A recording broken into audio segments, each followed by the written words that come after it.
السلام علیکم ورحمۃ اللہ وبرکاتہ۔ محترم سامعین و ناظرین، آج آپ کے سامنے مشرکین مکہ کا عقیدہ رکھنا چاہتا ہوں۔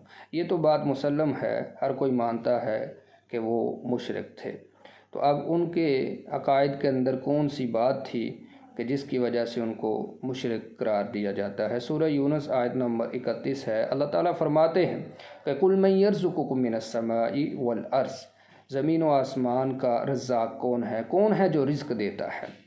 اَمَّن يَمْلِكُ السَّمْعَ وَالْأَبْصَارَ، اور کون ہے جو تمہاری آنکھوں کا اور کانوں کا مالک ہے؟ اور کون ہے وَمَن يُخْرِجُ الْحَيَّ مِنَ الْمَيِّتِ وَيُخْرِجُ الْمَيِّتَ مِنَ الْحَيِّ، مردوں کو زندہ اور زندوں کو مردہ کون کرتا ہے؟ وَمَن يُدَبِّرُ الْأَمْرَ فَسَيَقُولُونَ اللَّهُ، اور ان سے یہ بھی پوچھئے کہ امور کائنات کون چلا رہا ہے، کائنات کا نظام کون چلانے والا ہے؟ تو وہ کیا کہتے جواب میں؟ فَسَيَقُولُونَ اللَّهُ، اللہ ہی چلاتا ہے، مالک حقیقی اللہ تعالیٰ کی ذات ہے۔ اب دیکھیے، یہی عقیدہ آج ہر مسلمان کا ہے کہ سارا کچھ کرنے والا اللہ تعالیٰ ہے، اللہ تعالیٰ کی ذات ہی سارا کچھ کرتی ہے، وہی مالک حقیقی ہے۔ اب یہ کیا بات ہے؟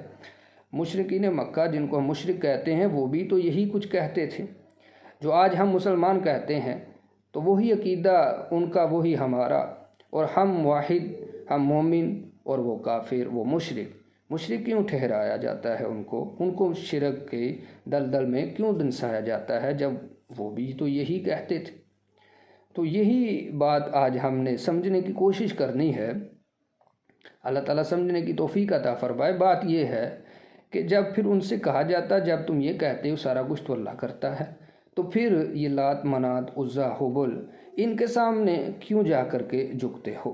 تو وہ یہ جواب دیتے تھے کہ ان کے سامنے ہم عبادت کے لیے تو تھوڑا ٹھہرتے ہیں، جھکتے ہیں، سجدہ کرتے ہیں، مَا نَعْبُدُهُمْ إِلَّا لِيُقَرِّبُونَا إِلَى اللَّهِ زُلْفَىٰ، بس بات یہ ہے کہ یہ اللہ کے پیارے ہیں اور ہم اپنی بات کو ان کے سامنے رکھتے ہیں اور یہ پھر اللہ سے لے کر ہمیں دیتے ہیں۔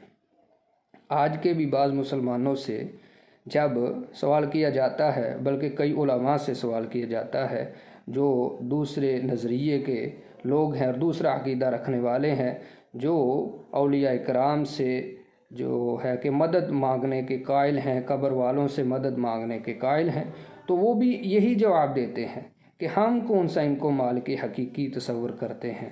شرک تو تب ہے کہ جب ان کو مالک حقیقی کہا جائے گا کہ یہ اپنے سے دیتے ہیں، تب یہ شرک ہے۔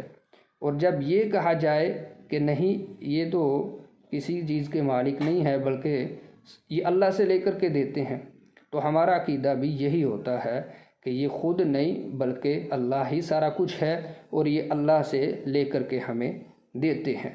تو محترم سامعین، یہی عقیدہ جو تھا وہ مشرکین مکہ کا تھا، بلکہ ان کا عقیدہ تو یہ تھا کہ صحیح مسلم کے اندر ہے، حج کے باب میں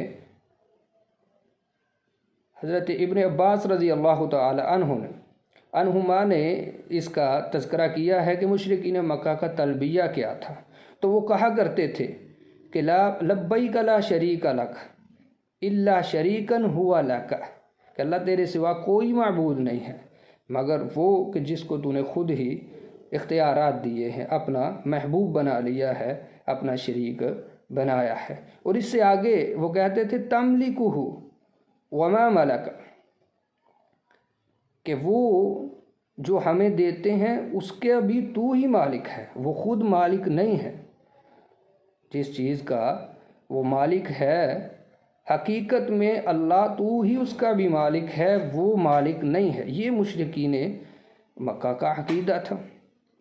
تو محترم سامعین، اسی وجہ سے جو وہ تقرب لیتے تھے یا وسیلہ دیا کرتے تھے اللہ کے پیاروں کا، اور جو بت تھے وہ کوئی مٹی کی بس مورتیاں نہیں تھی کہ جیسی تیسی مرضی مورتی بنا لی اور اس کے سامنے جھکنا شروع کر دیا، نہیں، بلکہ صحیح بخاری کے اندر ہے کہ جب پچھلے نیک لوگ فوت ہو جاتے تو ان کے چاہنے والے ان کی تمثیلیں بنا لیتے، ان کی مورتیاں بنا لیتے، ان کی تصویریں بنا لیا کرتے تھے اور پھر اسی طرح تقرب حاصل کیا کرتے تھے۔ تو یہ بات ہے کہ جو ان کے